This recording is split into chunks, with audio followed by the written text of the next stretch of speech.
Et bonjour à toutes et à tous, j'espère que vous allez bien. Bienvenue dans la vidéo d'aujourd'hui. C'est la vidéo que je devais faire avant-hier. Et du coup, que je fais aujourd'hui, c'est une vidéo focus uniquement sur Tao. Donc, on va faire un tour sur le fondamental du projet parce que c'est extrêmement intéressant. Ça build vraiment fort. Et je trouve que c'est impossible de tout suivre. Donc, il faut survoler après tout ce qui se passe. Mais c'est un projet unique parce qu'en fait, c'est un projet qui va être un couvercle à des dizaines d'autres projets. Du coup, c'est impossible parce que suivre uniquement, totalement, le fondat et les avancées de Tao, ce serait comme suivre tout un portefeuille de 35 crypto, 35 entreprises. Ça devient vraiment compliqué, mais on va essayer de faire au mieux et de faire un tour sur le fondamental qui est extrêmement intéressant et qui bouge fortement. Ensuite, on ira faire une analyse technique sur Tao pour savoir à partir de quel prix on est plutôt bullish, plutôt bearish, en tout cas mon point de vue. Et pour ceux qui ne savent pas, euh, donc moi j'ai une conviction très forte sur Tao Bitensor.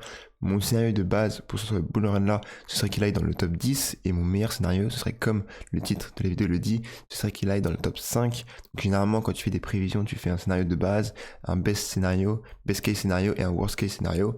Et dans le pire des cas, ce serait honnêtement qu'il aille dans le top 25, tu vois. Mais j'ai du mal à le voir pire. Enfin, en fait, c'est même pas ça. Dans le pire des cas, pour moi, ce serait qu'il échoue, qu'il sorte du top 100, etc. Parce que dans le cas où il réussit, il n'y a aucun monde où il ne va pas dans le top 10. En tout cas, c'est ma vision actuelle. Donc voilà, plutôt une grosse conviction pour moi. Et à long terme, ma conviction, c'est même pas un top 10 ou quoi que ce soit. Ce serait, enfin en tout cas, c'est un projet qui mérite un top 2 et qui mérite sa place par rapport à tout le reste des projets qu'il y a dans l'écosystème, tout simplement. Même Ethereum, etc. Enfin, très long terme, moi, j'ai de la conviction uniquement sur Bitcoin et Tao, en gros. Évidemment, plus Bitcoin, mais en termes de spéculation, Tao est plus intéressant. Ethereum, j'en ai pas, Solana non plus, BNB non plus. Donc voilà à peu près où mon curseur se place par rapport à ce projet-là. Donc c'est une conviction qui est assez haute. Et comme beaucoup de gens, en vrai, j'étais Tao Pilled voilà, l'année dernière et j'ai vraiment bien fait. Et je vais essayer de vous expliquer tout mon point de vue et les avancées au niveau du projet dans cette vidéo. On commence rapidement avec la note des cryptos. On a quand même des assez bonnes performances, mais nous, on va se focus sur Tao. Et juste rapidement, les volumes, faut faire gaffe parce que quand tu vas regarder en top 40, les volumes, faut bien prendre en compte qu'il y a 10 à 15% de la supply qui est circulating. Tu vois, sur les 100% de la circulating supply, t'en as 80, 85, non 80 je pense, qui est delegate. Et du coup, sur les exchanges, tu vas n'avoir que du coup 15-20% de cette offre-là qui va réellement être en échange et en circulation. Avant ça, petit tour sur les news hier. On a eu l'inflation aux États-Unis qui était en effet à 2,5, comme le consensus l'a dit. On a été un peu sur une non-journée, il ne s'est pas passé grand-chose sur les marchés financiers. Maintenant, aujourd'hui, on va attendre la décision de la BCE sur les taux d'intérêt, où le consensus est à 3,65% et on devrait baisser de 25 points de base, tout simplement. Donc on va voir aujourd'hui et ça arrive à 14h15. Ensuite, on passe sur Twitter directement, où on a JJ, je sais pas, Gigi, JJ, qui nous fait une bonne comparaison que moi j'aime bien, parce que c'est un exercice que je fais quand je dois expliquer la crypto à des gens qui n'y connaissent absolument rien.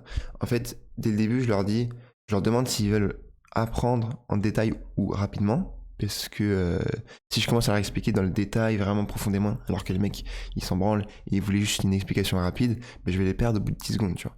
Et ils me disent, mais vas-y, pourquoi tu me demandes ça? Et je dis, parce que c'est un tout nouveau monde, et pour les gens qui ne sont pas habitués à la crypto, tu vois, tu dois tout réapprendre.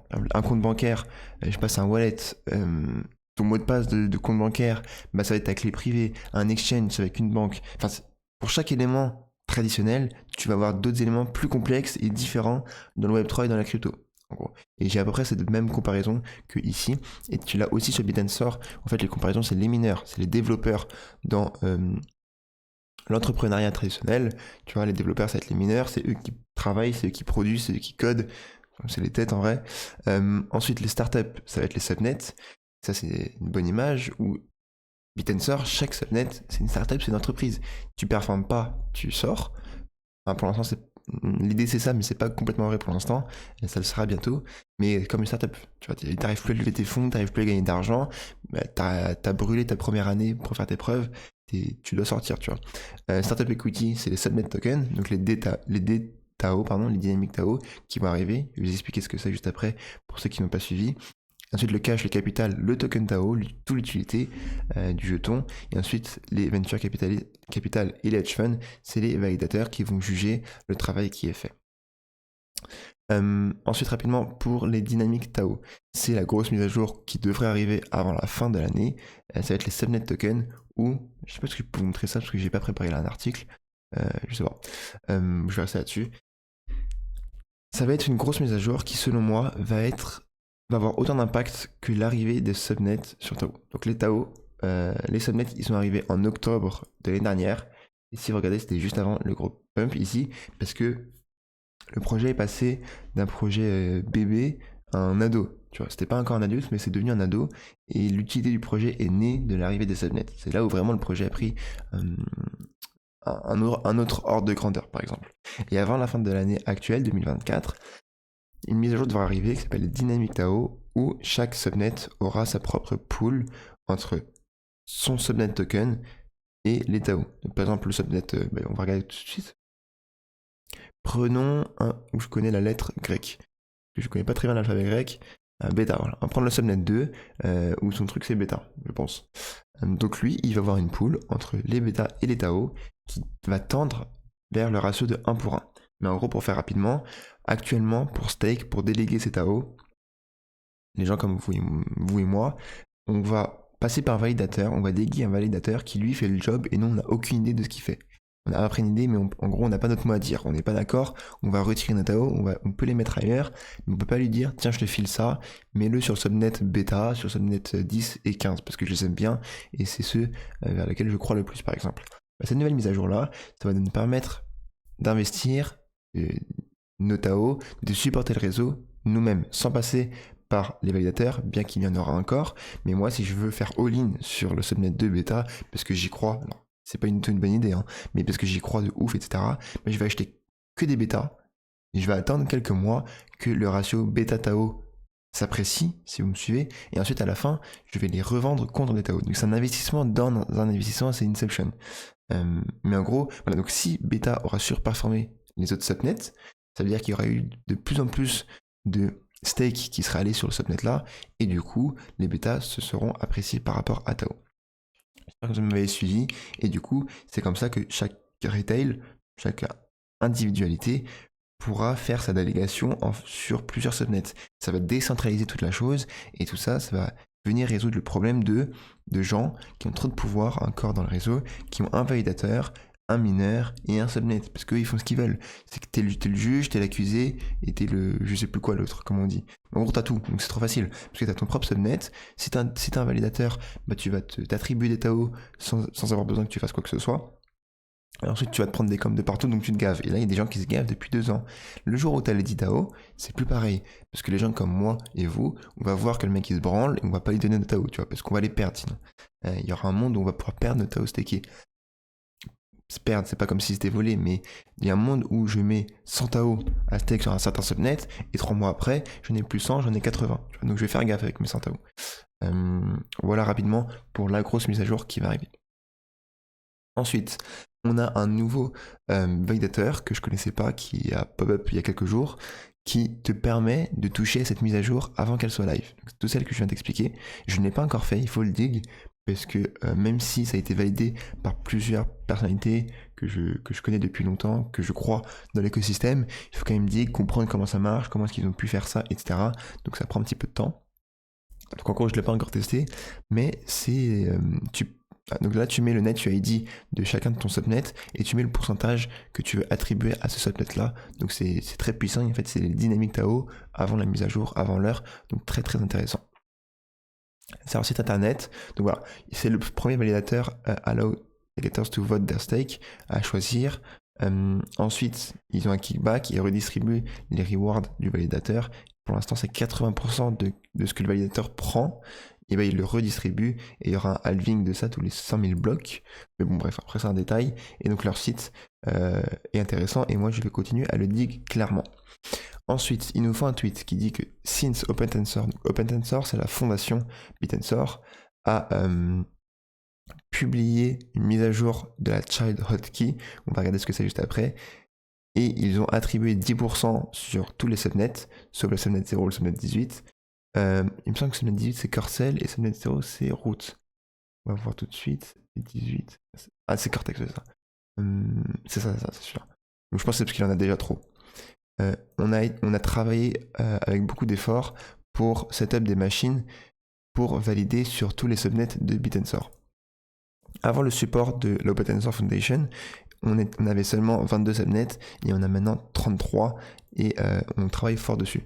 Ok, en gros, la fondation, c'est aussi un validateur qui n'a pas du tout la meilleure réputation dans tout l'écosystème parce qu'ils aident peu les tout nouveaux subnets. En fait, il faut de l'incentive pour les nouveaux subnets parce qu'on a dit que les subnets c'était des startups.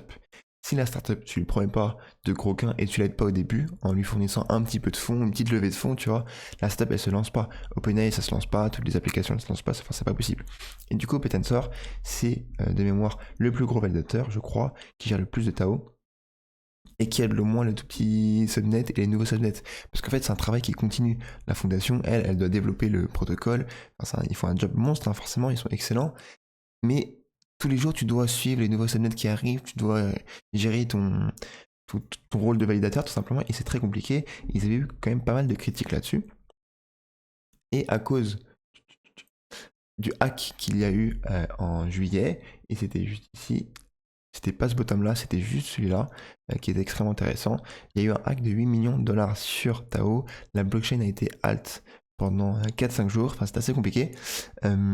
Suite à ça, ils ont fait une mise à jour. En fait, ils ont sorti la notion de Parent and Child Hotkeys. Ce qui va permettre rapidement, encore une fois, vous allez sur l'article si vous voulez le trouver, ce qui va permettre d'apporter plus de décentralisation et plus de sécurité de tout le processus de staking de Tao, en gros. Plus de décentralisation comment? Moi, je suis un validateur. Nous, on a une communauté. Moi, je suis un validateur et je vais gérer tous les Tao de la communauté, donc les miens et les vôtres, ok? Donc vous allez me delegate vos Tao. C'est pas me les envoyer. Je n'y ai pas accès. Je peux pas les envoyer sur un exchange et les vendre, mais en gros, je peux les diriger. Je peux savoir où ils vont, sur quel subnet. C'est mon choix, tu vois. Ok, donc maintenant avec cette mise à jour là, moi je vais émettre 5 child keys en dessous de moi, donc 5 child hotkey en dessous de moi, et je vais prendre les 5 gars les plus motivés de la communauté, et je vais dire, chacun d'entre vous, vous allez gérer une de ces hotkeys là, avec sur chacune un petit peu de Tao. Et du coup, chacun va prendre ses décisions tout seul, et du coup ça va être divisé par 5 et plus uniquement par une seule hotkey, la mienne, et ça va être beaucoup plus safe parce que si t'en as un des 5 qui se fait hack, c'est pas les 5 qui sont hack et moi je me fais pas hack non plus. C'est ce qui était arrivé par exemple sur le hack dont on parlait il y a 2-3 mois où un hacker avait pu voler 8 millions de dollars en Tao. Après, faut pas s'inquiéter parce que c'était pas les c'était pas Tapa Express le problème. Donc le staker lambda qui avait son wallet sur son ordinateur, il ne risque rien. Okay, donc ça c'est la nouvelle mise à jour de ChatGPT qui est extrêmement intéressante. Donc suite à ça, en gros ce qu'ils ont fait, ils ont créé des hotkeys comme ça et ça leur a permis de delegate à des tout nouveaux subnets, chose qu'ils ne faisaient pas du tout avant. Donc en gros ils ont sorti une mise à jour, ils ont dit ok regardez nous on va l'utiliser dès le début parce que comme ça ce qu'on a fait c'est solide etc et c'est utile, donc ils l'ont fait dès le début et ça leur a permis de donner à ce validateur là pas mal de Tao stake, ok, qui vont aider les tout petits subnets, etc. parce que eux c'est leur job et ils ont le temps. J'espère que je suis clair, je ne sais pas, parce qu'il y a beaucoup de choses à dire, et c'est big en fait, c'est ça qu'il faut comprendre sur Tao. C'est que pour moi, c'est big, ça sort de l'écosystème de la crypto, ça sort de l'IA, et aussi, ah oui, une chose que je voulais préciser, Tao, donc pour ceux qui ne sont pas extrêmement familiers avec le projet, sortez-vous de votre tête que c'est une IA de tout l'écosystème, tu vois. Pour moi, Bitensor, ça sort de l'IA, ça sort de la crypto, tu vois. Et c'est surtout pas une IA, c'est surtout pas un projet IA en fait. C'est pas un projet où les mineurs ils vont entraîner tous en même temps une IA comme Cubic, qui est très bien Cubic, hein, mais c'est au-dessus, c'est pas la même chose. En gros, c'est une marketplace de commodities. C'est une marketplace de digital commodities. La majorité d'entre elles sont liées à l'intelligence artificielle, parce que c'est dans l'air du temps, et honnêtement, c'est là où tu es le plus profitable et c'est le plus évident. Tu vois, donc oui, c'est un projet qui est fortement lié à l'IA, mais c'est pas une IA. Bitensor égale pas une IA, tu vois. C'est une marketplace de digital commodities. En gros, des subnets, c'est quoi? Un subnet, ça va être un endroit où tu vas avoir de l'offre et de la demande pour quelque chose. Ça peut être des paris sportifs, ça peut être de l'espace de données, ça peut être de la puissance de calcul, ça peut être ce que tu veux, ça peut être enfin, ce que tu veux, tu vois. C'est pour ça que c'est pas uniquement le lien, ça peut être ce que tu veux. Où tu vas voir à côté de l'offre, du côté de l'offre, les mineurs, et du côté de la demande, les validateurs, les acheteurs, le use case du subnet, et ensuite, en fonction de ça, plus ce subnet existe depuis longtemps, plus les validateurs vont forcer les mineurs à devenir meilleurs, puisqu'il y aura une concurrence et tu auras de l'incentive. Et si moi je vois que tu as un subnet qui paye des millions ou des milliers de dollars tous les jours pour faire quelque chose, bah, je vais venir sur ce subnet-là, je vais apporter de la concurrence et je vais level up le niveau. Donc voilà, c'est ça Tao, tu vois. Et c'est une machine qui, je pense, lorsqu'on va atteindre un certain niveau, sera inarrêtable, très honnêtement. Il faut juste que ça devienne vraiment décentralisé. C'est l'objectif de la fondation. C'est extrêmement rare, mais c'est beau. L'objectif final, c'est pas d'être milliardaire ou quoi que ce soit, c'est de disparaître. C'est beau. L'objectif final, c'est de mourir, tu vois, en gros, si tu devais le mettre en une phrase. Mais c'est ce qu'il faut. Parce que si Satoshi Nakamoto était encore en vie, on aurait fait comme le mec de Telegram, ça aurait été compliqué. Il faut que la fondation disparaisse et il faut que, même s'il arrive quelque chose au fondateur des Bitansor, le projet puisse vivre et continuer tout seul, tu vois. Un peu l'image de Bitcoin, et même si les 2-3 premières années, c'est normal qu'il y ait une certaine centralisation pour vraiment diriger le projet, tout simplement. Donc voilà comment je vois la chose. Donc ça sort de la crypto, ça sort de l'IA, c'est l'union des deux, mais c'est vraiment big, hein, voilà. Pour moi, c'est du step de Bitcoin, quoi. Juste avec mon historique. Et pas la même utilité. Enfin, bref. Donc moi, mon objectif sur Bitensor, j'y suis pas, hein, clairement, mais je pense qu'au prochain cycle, ça va être mon objectif, si tout se passe bien en tout cas, mais ce serait la barre symbolique des 1000 Tao. Avec les 1000 Tao, tu n'es... Enfin, c'est déjà bien, mais entre guillemets, que 7 centièmes. Il y a vraiment des monstres qui sont sur le projet. Après, c'est normal, on parle de la 40e plus grosse market cap, mais je pense que 1000 Tao, ce serait quelque chose de très beau à voir. J'aurais pu les avoir à l'époque où je les ai achetés. C'est-à-dire que mon wallet aurait accepté une charge de 1000 Tao. Ouais, largement même. Enfin, ça va. Mais je ne l'ai pas fait. Et après, avec des si, on refait le monde. Donc, compliqué. Mais voilà, en tout cas, ma cible, moi, ce serait 1000 Tao. Et je pense que là, si en effet, le projet va dans la direction où je le vois, ce serait une somme qui serait absolument astronomique. Ensuite, pour les plus courageux qui veulent aller dig et se rendre compte d'à quel point ça build sur ce projet-là, moi, c'est le Discord le plus actif que j'ai jamais vu de ma vie. Tu vas sur Discord, tu vas dans n'importe quel subnet et tu suis. Et les mecs, ça build tous les jours, c'est obligé. Et voilà, c'est tout simplement. Et qu'est-ce que je voulais dire? Là, j'étais sur une page, j'avais vu juste avant la vidéo, c'était sur le testnet. Je vais vous retrouver, c'était Flavia, qui est tenue par un Français, qui Echo, qui était sur Telegram au tout début, etc., qui aide beaucoup de monde, qui malheureusement, malgré beaucoup d'investissements, beaucoup de temps, ça fait 1 an que je vois passer sur ses messages sur Discord, Telegram, etc., il s'est fait désenregistrer, tellement il y a de concurrence sur le projet. Et voilà. Et un détail que je voulais vous dire, c'était que les subnets, on est passé de 32 subnets à 52 pour l'instant, et qu'on va aller vers 64 et pourquoi pas des centaines jusqu'à la fin de l'année, tout simplement. Ensuite, niveau graphique, les gars. Alors, assez rapidement, parce que cette vidéo, vous avez compris, était plus axée fondamentale que graphique. Graphique, je la passe en réalité tous les jours. Là, c'était vraiment ma conviction sur Tao, qu'est-ce que j'en pensais, bien comprendre ce que c'était le projet. Après, je vous parlais un petit peu en freestyle, et c'était pas non plus une présentation, mais je pense que c'est là où tu peux donner les bons exemples, tu peux garder l'attention des gens, et c'est là où je dis ce qui me passe par la tête. Et avec ce projet-là, tu as beaucoup de choses qui te passent par la tête, donc c'est agréable. Rapidement, niveau graphique, la prochaine target, la prochaine résistance, ça va être notre grosse résistance, notre trendline, plus notre résistance horizontale. Et moi, en tout cas, c'est là où j'espère on va se faire rejeter. Parce que voilà, c'est la première fois de ma vie où je suis bearish sur Tao. J'espère qu'il va m'obéir. Ce serait qu'on vienne se faire rejeter ici, qu'on vienne mécher. Et pourquoi pas, en vrai, graphiquement, ce serait clean. Qu'on revienne se payer à 220$.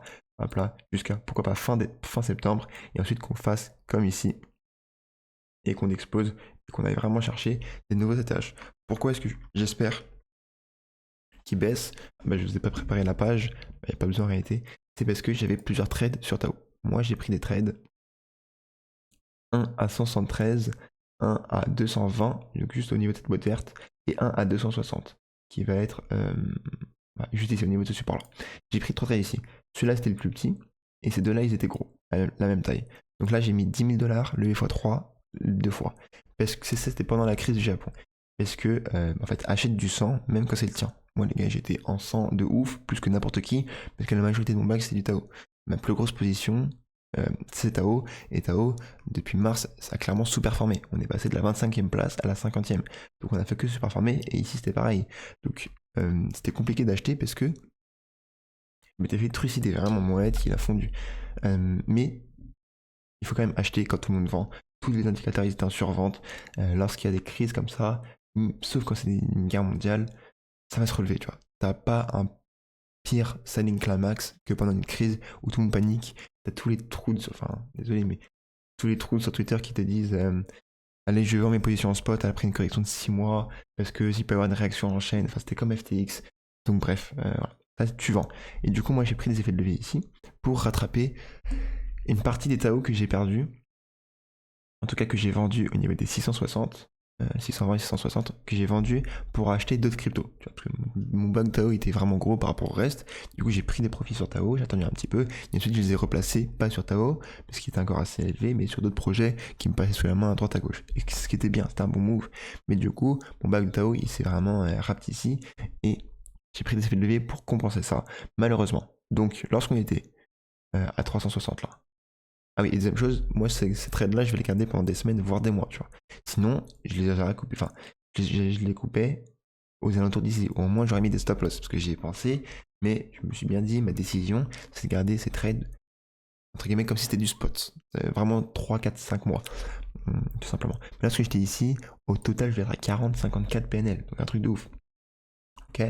Je m'attendais à ce que ça se rechute, mais ce que j'ai fait, comme un con que je fais jamais, c'est que j'ai mis, enfin que je vais jamais, pas sur les trades que je garde aussi longtemps, et pas lorsque j'ai des entrées aussi belles qu'ici, mais j'ai mis un stop loss à break-even à 223 $, et on est venu me méchier, mais au dollar près.